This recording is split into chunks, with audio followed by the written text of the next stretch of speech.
ரவிக்குமார் ரவிக்குமார் இருக்கிற நடைமுறை சிக்கல் அல்லது அரசியல் கட்சிகளுக்கு வில் பவர் இருக்காது காங்கிரஸ் உட்பட கடந்த காலங்கள் அதனால அவங்க வெளியிடல அப்படிங்கிறாரு. இதை எப்படி பார்க்க வேண்டியிருக்கு ரவிக்குமார்? இல்லை, இது நீங்கள் இதில் வந்து ஒரு நிலையான நிலைப்பாடு மாறாத நிலைப்பாடுன்னு ஒன்று வச்சுக்க முடியாது. இதெல்லாம் மாறக்கூடியதான். காங்கிரஸ் கட்சி இன்றைக்கு இந்த தேர்தலில் திரு ராகுல் காந்தியுடைய பரப்புரையில் முக்கியமானதாக இருந்தது நாங்கள் சாதிவாரி கணக்கெடுப்பு நடத்துவோம் என்பதாக இருந்தது. எனவே அது எப்போ வருது? இடையில 10% இடபிள்யூஎஸ் கோட்டாங்கிறது ஒன்று புதுசாக வருது.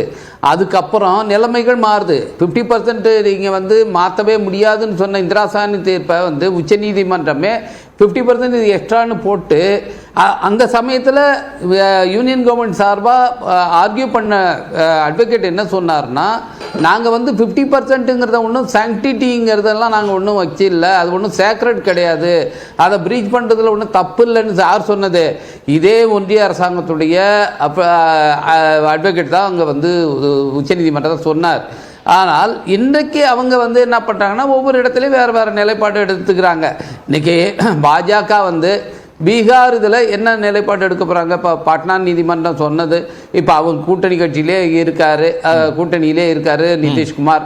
நிதிஷ்குமார் செஞ்சது தப்புன்னு சொல்ல போதா இல்லை சரின்னு சொல்ல போய் அவங்க உச்ச நீதிமன்றத்தில் அவங்க அதை மேல்முறையீடு பண்ணால் அதை ஆதரித்து யூனியன் கவர்மெண்ட் அஃபிடவிட் போடுமா? அந்த இது ஒரு முக்கியமான கேள்வி. அதை அவர்கள் நிச்சயமாக செய்ய மாட்டாங்க. அவங்க ஏற்கனவே அதை மறுத்திருக்கிறாங்க.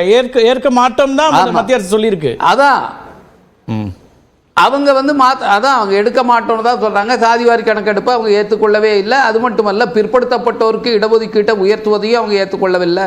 இன்னும் சொல்ல போனா, நீங்க மருத்துவ படிப்பில் ஆல் இண்டியா கோட்டாவில் வந்து ஓபிசிக்கு இடஒதுக்கீடே இல்லாமல் இருந்தது.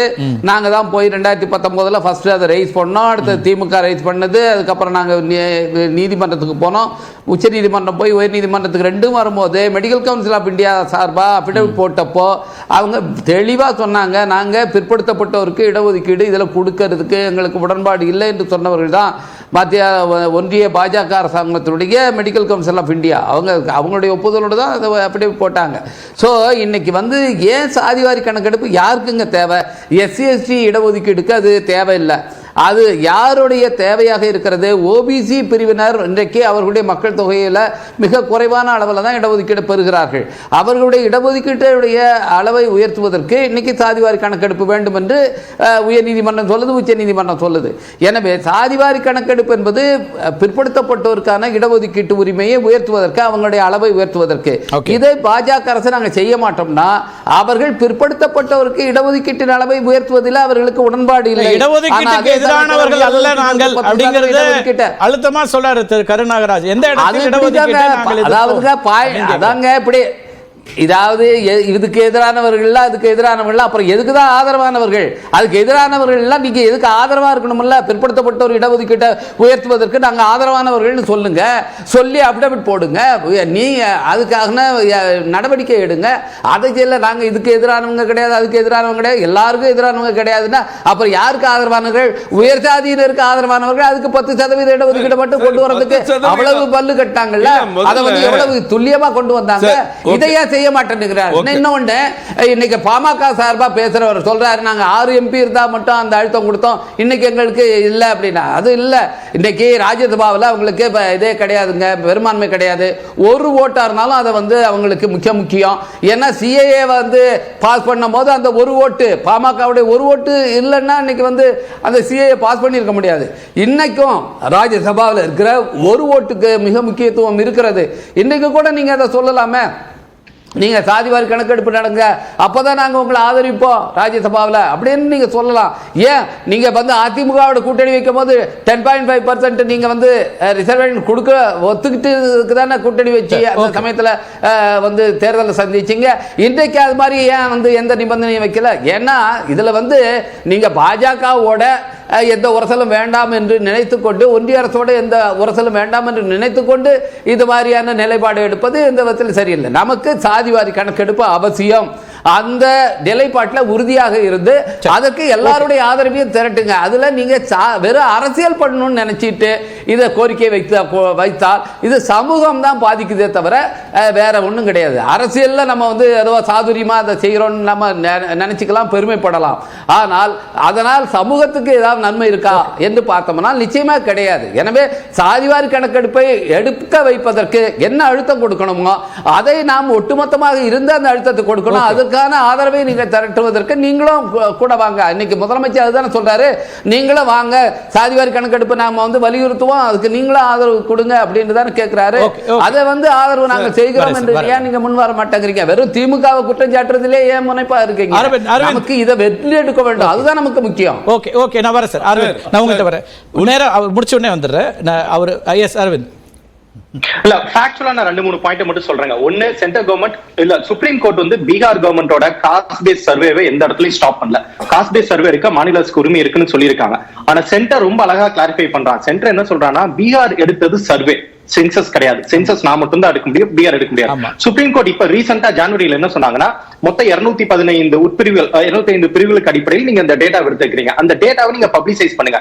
அந்த டேட்டால ஏதாச்சும் பிரச்சனையா இருந்தா அப்பதான் வந்து அவங்க இண்டிவிஜுவலா அதை சேலஞ்ச் பண்ண முடியுங்கிறதா சுப்ரீம் கோர்ட் டோர்ஸ் ஓபன் பண்ணியிருக்காங்க. இப்போ 2011 காங்கிரஸ் கட்சி அப்ப இருந்த யூபிஏ அரசாங்கம் வந்து ஜாதிவாரி சோசியோ எக்கனாமிக் சர்வே எடுத்தாங்க. அந்த சர்வே வந்து எரர் இருக்கு, அதாவது காஸ்ட் பேஸ் சர்வேல காஸ்ட் பேஸ் சென்சஸ்ல எரர் இருக்கு, எக்கனாமிக் சோசியோ எக்கனாமிக்ல எரர் இல்ல, ஆனா காஸ்ட்ல எரர் இருக்குன்னு சொல்லி தான் டேட்டா வெளியில. இன்ஃபேக்ட் 2021 சிபிஐ கிட்ட கொடுத்து சிபிஐ அவருக்கு ஒரு எஃப்ஐஆரும் போட்டிருக்காங்க. இந்த டேட்டா வெளியிடக்கூடாதுன்னு இப்படி எல்லாம் தடுக்கலாம் என்பதற்காக தான் 2021 சிபிஐ வந்து ஒரு கம்பெனிக்கு எதிராக எஃப்ஐஆர் போட்டிருக்காங்க. அந்த கம்பெனி தான் டேட்டாவை தப்பு பண்ணிட்டாங்க. சோ இதெல்லாம் விட்டுறலாம். இப்போ ஸ்டேட் கவர்மெண்ட் எடுத்த சர்வேல பிரச்சனை இருந்து சர்வே சென்சஸ் ரெண்டையும் அழகா சென்ட்ரல் கவர்மெண்ட் வேறுபடுத்தும் போது இதுல பிரச்சனை இருக்குங்கும் போது ஏன் இந்த டெக்கேடல், அதாவது ஒவ்வொரு 10 வருடத்துக்கு ஒருக்கா சென்சஸ் நடக்கணும், அந்த சென்சஸ்லயே இந்த காஸ்ட் சர்வேயும் எனாமரேட் பண்ணா என்ன ஆயிரப்போகுது? ஏன்னா எந்த ரிசர்வேஷனா இருந்தாலும் சுப்ரீம் கோர்ட்டால இந்த நீதிமன்றமா இருந்தாலும் குவான்டிஃபைபிள், அதாவது எம்பரிக்கல் டேட்டா கேட்கறாங்க. இந்த எம்பரிக்கல் டேட்டா சர்வேவோ சென்சஸ்ல தான் எடுக்க முடியும். சர்வே எடுத்து ஒரு மாநில அரசு மட்டும் போய் அதை டிபெண்ட் பண்றதுக்கு சென்சஸ் மூலியமா எடுத்தா மத்திய அரசும் அதை டிபெண்ட் பண்ணும். அதாவது எப்படி இருந்தாலும் சென்சஸ் நம்ம எடுக்க போறோம், அதுல இன்னொரு காலம் எக்ஸ்ட்ரா ஆட் பண்ணி பண்றதுல என்ன ஆயிர போகுது, இதுல என்ன பெரிய டிஃபரன்ஸ் இருக்க போகுதுன்னு தான் தெரியல. நடைமுறை சிக்கல் ரொம்ப அது அப்படின்ற ஒரு பாயிண்ட் சொல்றாரு திரு ராஜகோபால். 2011 இருந்தே நம்ம வந்து பேப்பர்லெஸ் சென்சஸ்ல வர ஆரம்பிச்சிட்டோம். 2011 தான் முதல்ல பேப்பர்லெஸ் சென்சஸ். இந்த டைம் அதே மாதிரி ஒரு mobile application minister of home affairs வந்து ரெடி பண்ணி வச்சிருந்தாங்க. ஆனா கோவிட் வந்த காட்டி என்னால அமல்படுத்த முடியல அப்படிங்கறக்கா கோவிட் 2021 இருந்து இன்னைக்கு வரைக்கும் அது செயல்படாம வச்சிருக்காங்க.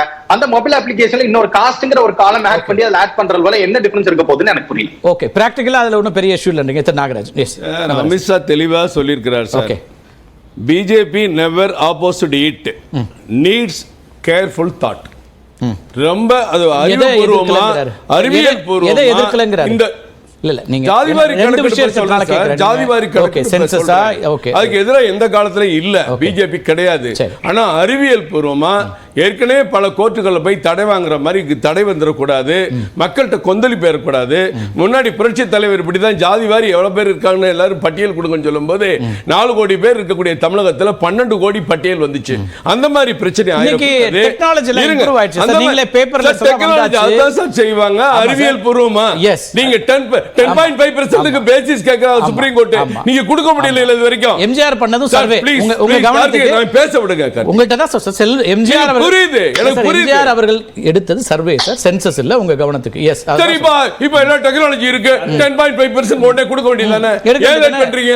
3 வருஷம் ஆட்சிக்கு வந்து 3 வருஷம் ஆச்சு, அவங்க 1 வருஷம் எடுத்துட்டு போனாங்க கடைசி நேரத்துல. ஏன் இப்ப நீங்க 3 வருஷத்துல எடுத்து கொடுக்க முடியாதா? உங்க டெக்னாலஜி இப்ப இல்லையா சார்? எல்லாத்தையுமே அவர் என்ன சொல்றாரு, ஆட் பண்ணி வச்சிருக்கீங்க டிஜிட்டல் இந்தியா ஈஸியா பண்ணலாம். 1993 ஓபிசிங்கிற ஒரு ஆணையம் அமைக்கப்பட்டு கையை கட்டி வாயை பொத்தி ஓரத்தில் போட்டு வச்சாச்சு.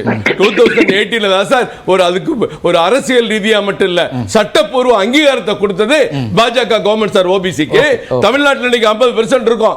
இன்னும் ஜாதிவாரி கணக்கெடுப்பு எல்லாம் கொடுத்து ஏறத்தாழ ஒரு 65% கொடுத்தா தான் இங்க பிசிக்கு சரியா வரும், இன்க்ளூடிங் எம்பிசி அப்படிங்கிற சூழ்நிலை வந்தா எல்லா தமிழ்நாட்டில் எல்லாம் ஒத்துக்குவாங்களா?